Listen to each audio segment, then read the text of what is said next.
Hi everyone, welcome to another episode of Ship It and Sip It. This is the 15th episode of my show, and today I'm here with Alona. But Alona, I've already talked to you. Why are you back on the show?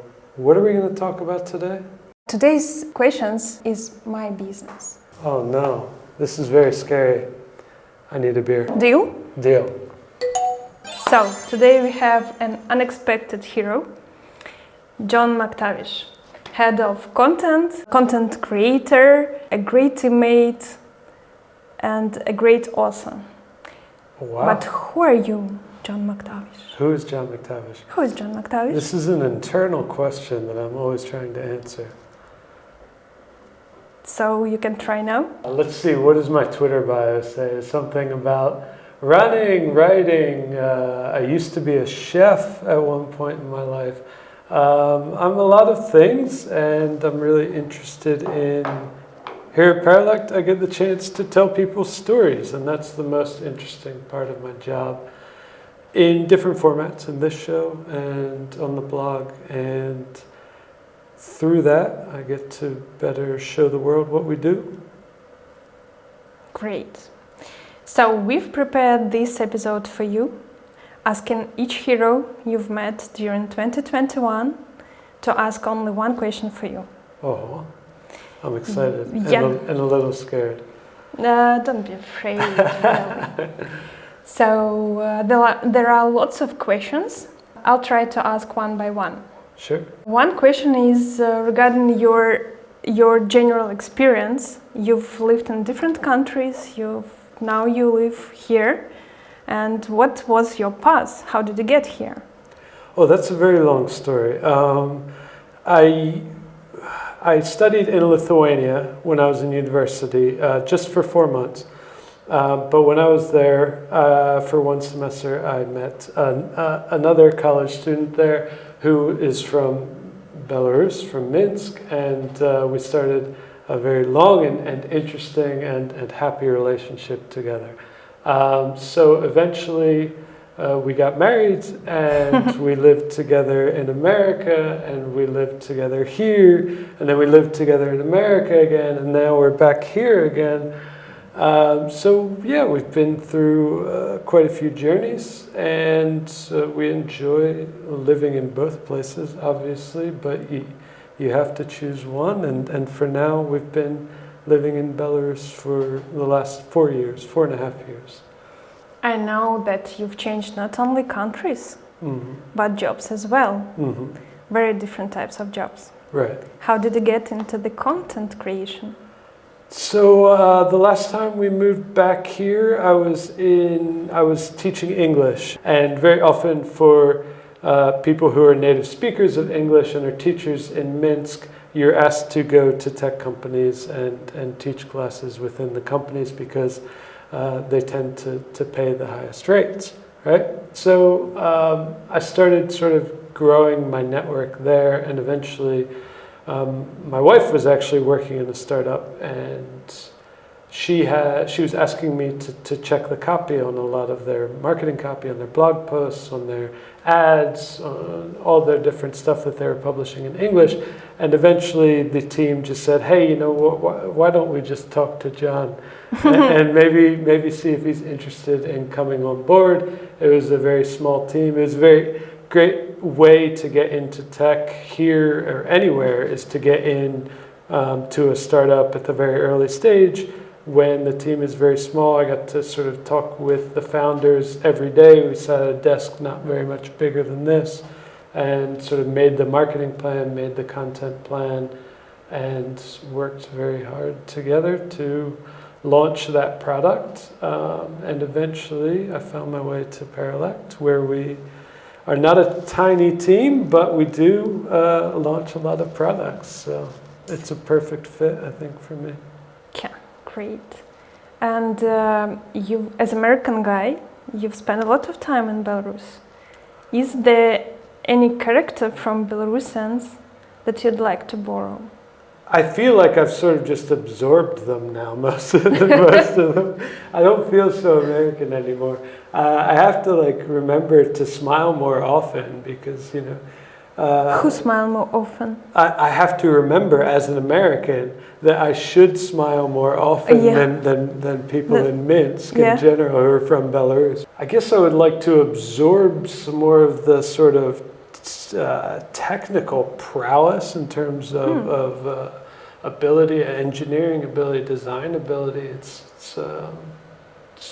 You guys are, not everyone, but obviously the people here at Paralect that I work with every day are very talented and skilled in those areas. So yeah, that would be cool to understand more and be able to do more on the tech side of things.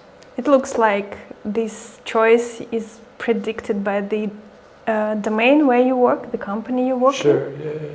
And at the same time, you, during 2021, you spoke a lot, not only with our community, but also with founders, entrepreneurs, tech startup founders. Mm-hmm. Did you ever think about your own tech startup?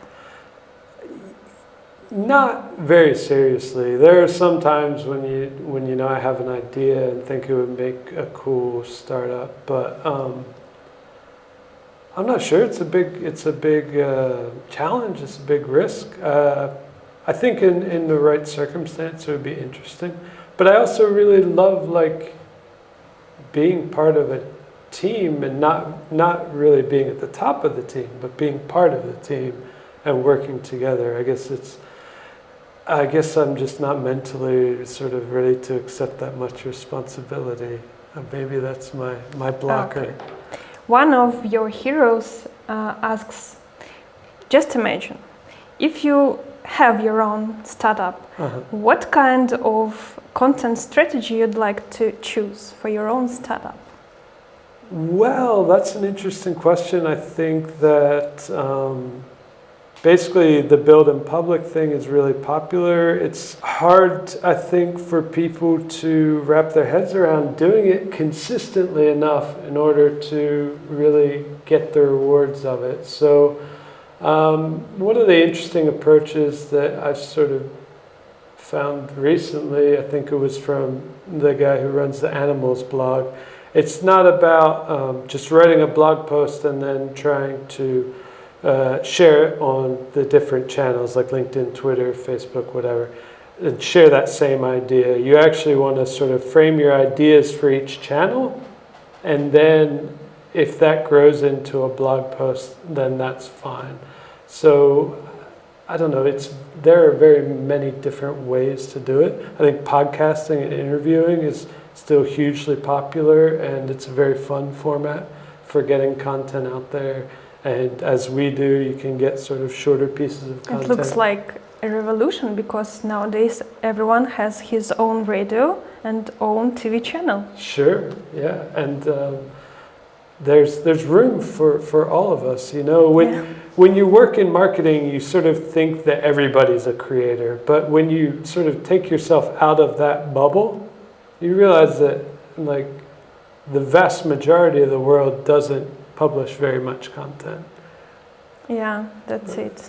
So everyone in our world is where we see these, there's the comparison trap. We see people being very successful with content all the time, but you sort of have to remember that's still a very small part of the global population. I've also got one question from a guy who is trying to be public. And he asked about your muse. How about my muse? How do you make it work every day? Well, sometimes it's hard, sometimes it's easy. I get a lot of ideas when I'm outside in nature. I've said before, I like to run, I like to ride my bike, and usually if I get that time in the morning before I go to work, then that's usually where I will have ideas that I come back, I come to work, and that's when I have sort of a full bank of creative ideas that I might want to work. Or if I'm working on a blog post or some other piece of content that I'm kind of stuck on, then that time in the morning is when I can mentally sort of solve problems and come back to that piece of content with a new perspective or a new idea of how to finish it, how to make it better, how to publish it faster.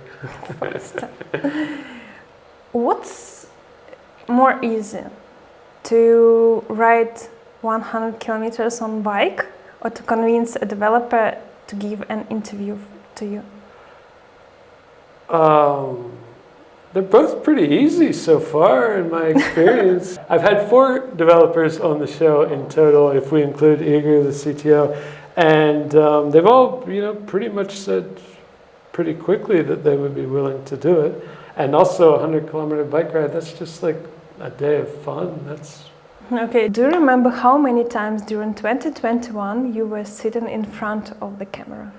Oh man, that's a hard question. I would have to count, but I would say at least 24 or so, 25 maybe, for between Ship It and Sip It and the founder interviews and all the other stuff that I've done. Yeah, probably around between 20 and 25. Not bad. And what was the most memorable video shot for you? I think it would probably have to be somewhere in the early days of Ship It and Sip It, maybe even the first episode that we recorded with Igor, just because it was so fresh. We didn't really know what we were doing. All the topics were open. We were trying to just, start something new and see what would happen with it. So probably that. And it's thanks to him that he really supported me in creating the show and pushing it forward and making it a consistent thing. So that's why Igor prepared for you a lot of questions. Right. Okay, I'll try to find the most interesting. How do you measure that John today is better than John that was yesterday? I'm not sure how I would quantify that. Maybe I just try and make cool stuff every day, or do something that's interesting every day, or somehow try and help my colleagues and our team and the people in my life that I care about, help them to have a better day every day, because that's really like the value that I think I can help you bring to the world. How do I measure? As your teammate, right. I can help you. You always generate a new idea every week. Okay. Last week's at least. A new idea built on the last experience that we realized that what we did not realize last week. And this is a new idea, fresh idea that really shows the content and the internal idea of company and community on another level. Awesome. Well, that's great to hear. This is what I feel. Awesome. All right.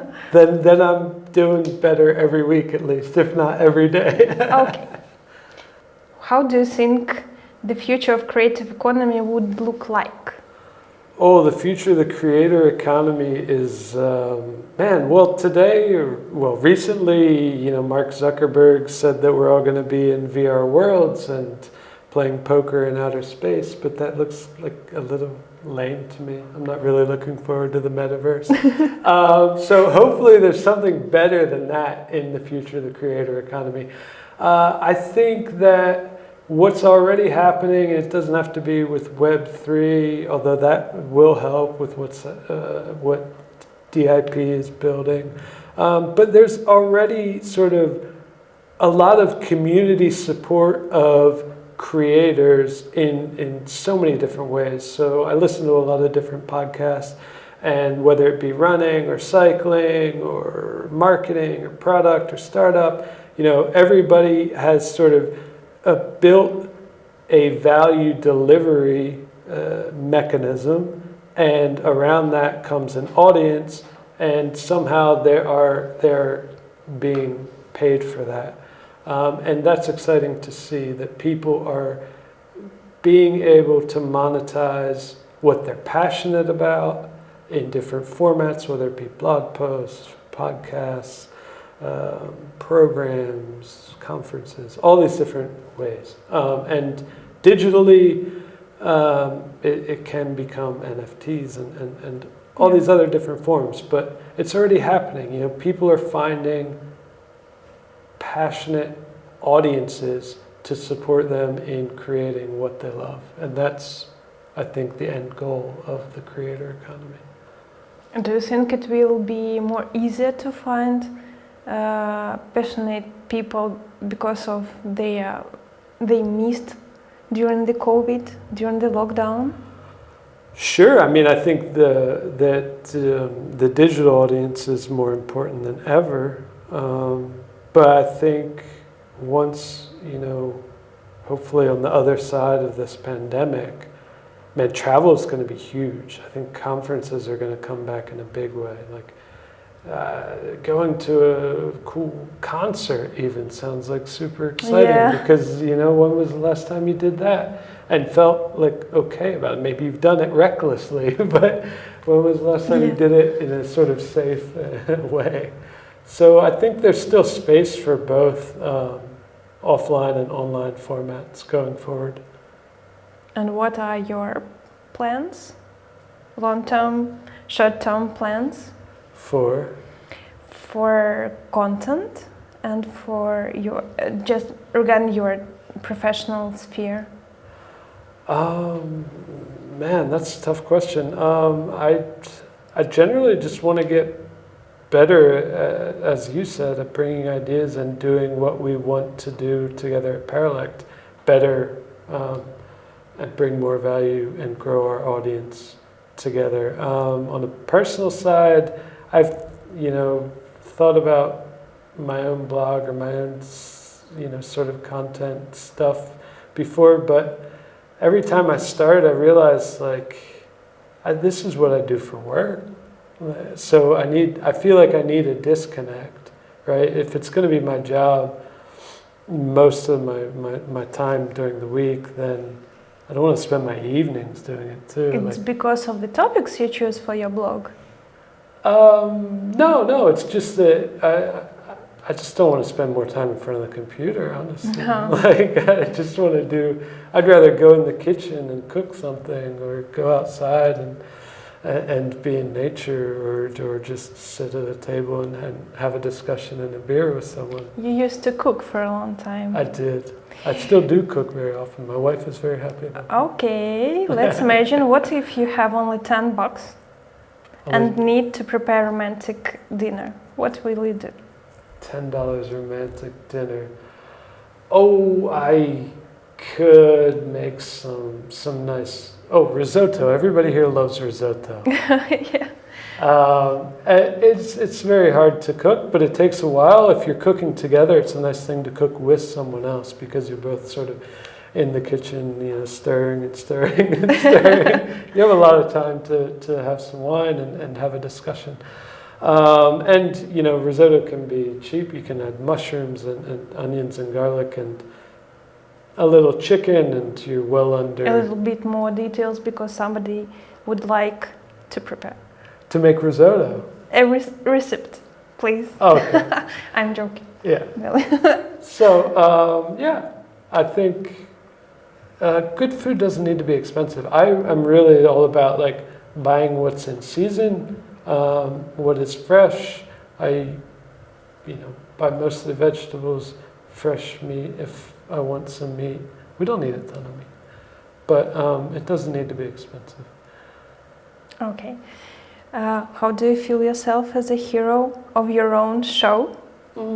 It's very interesting. I like to, share my stories whenever I can. So okay. It's interesting, really, to not very many people ask so many questions of me in English, honestly, here. So people always want to know these details from me, whether they're friends from outside of work, sometimes here at work, but oftentimes in Russian, I just can't explain myself well enough to really have a long conversation about.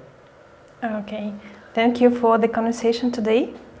Thank you for coming, and thank you for, thank you for coming. Today you. is my show. Yeah. Thank you for gathering all these questions. Thank you to everyone who's been on the show in season 1, and we will be back in 2022. Maybe you have any piece of news regarding the 2022 season? Oh, I do not have a whole lot of news about the 2022 season, except for we're still going to have guests. It's not just going to And the same format? be me sitting here talking. I would like to, in the next season, because in the first season we've already I wanted to make it a point to go through all the different departments of Paralect, or at least try to go through almost all the different departments of Paralect and paint a whole picture of how Paralect works together to create these products. So in the next season, I think I would like to sort of niche down a little bit more in each show to talk about a more specific topic, and not as broad as like quality assurance for every topic or for every product, but some little part of, say, product validation. This is something that we've talked about before, right? So when you're a very early stage startup, or a founder who wants to know if their idea is good, what can we do to find out if that's valid product idea? So and talk about that just for 30 minutes. It looks like, it sounds it will be much more useful for the audience. And thanks you for this job. Cheers, thanks for coming. Expect the new show. Bye.